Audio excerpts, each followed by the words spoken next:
Okay, let's dive right into this. Welcome to this explainer, where we're going to unpack the hidden architecture behind a behavior pretty much all of us are guilty of at one point or another. You know the one, saving our absolute best things for later.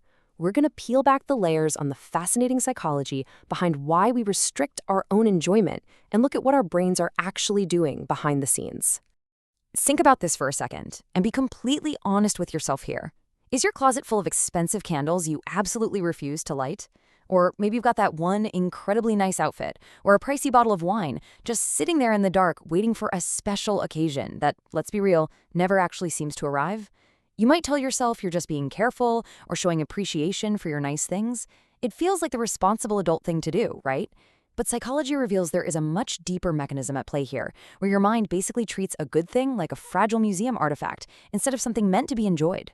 And this brilliantly illustrates the core issue, because what looks like simple frugality, just being smart with your belongings, is actually identified by psychology as a complex survival tactic.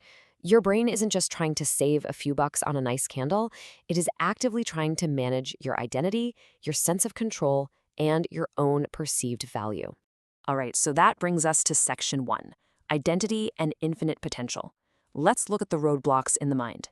To really understand this survival tactic, we have to explore how our physical possessions actually act like mirrors, deeply reflecting our internal self-esteem.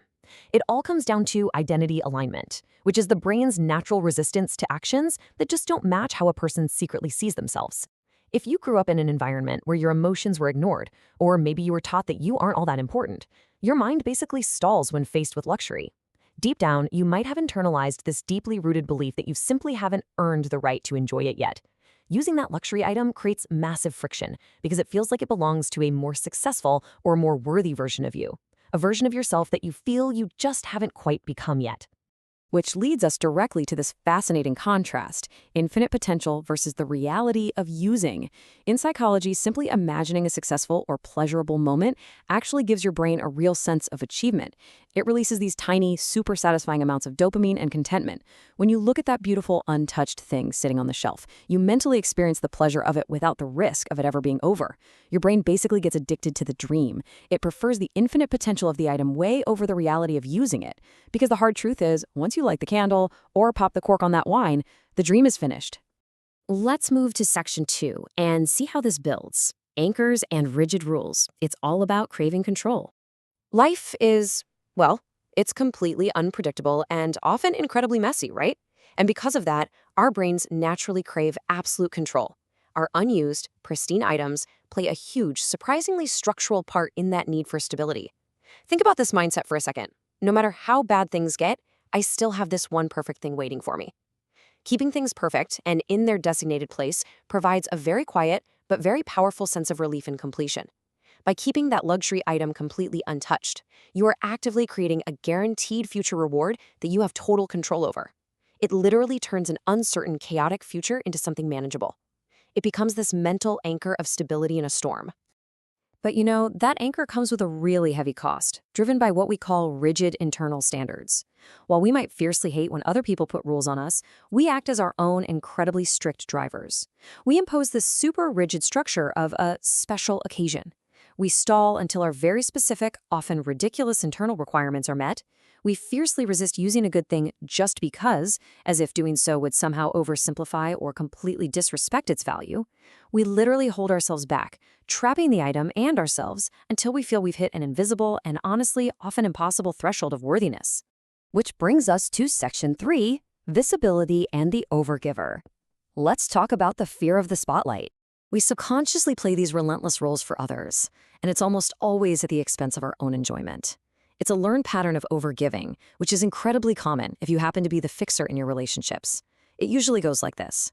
Step 1, you prioritize providing your time and energy for everyone else's stability. Step 2, you tuck your own good things away in the dark. And step 3, you begin to deeply associate your personal value solely with what you provide to others, rather than what you actually consume or enjoy yourself. To this fixer mindset, enjoying something beautifully luxurious just for yourself feels deeply unnatural. It feels like an actual loss of your identity. So the absolutely crucial point here is this. You are that person the moment you light the candle. Success and luxury act as a massive, glaring spotlight. They completely remove your excuses and define you by your present results rather than your future potential. Using the good thing is a declaration, whether public or private, that you are someone who deserves nice things right now. And for overthinkers, that level of visibility, it's terrifying because it means you can no longer hide behind the comforting possibility of one day. You're forced to step into that identity today. Let's wrap this up with Section 4, Reclaiming Your Intrinsic Worth. Time for an empowering shift. It is time to shift gears from diagnosing all these mental roadblocks to a truly empowering shift in perspective, intrinsic self-worth. This is the confidence that says you don't need a calendar to tell you when you're valuable enough to enjoy your life. Understanding all these patterns we've been talking about is the very first step toward building this exact kind of worth. You have to remind yourself that your brain isn't broken. It's just trying to protect your identity and manage your stress. Actually, scratch that. Once you realize what your brain is doing, you aren't just managing it, you are immediately freed from those restrictive, rigid internal standards. You just don't have to wait for permission anymore. So I want to leave you with this final provocative thought. Are you ready to make today the special occasion? Because once you understand the hidden architecture of your mind, you don't just see your behavior, you finally understand the mind behind it, and you literally have the power to change it.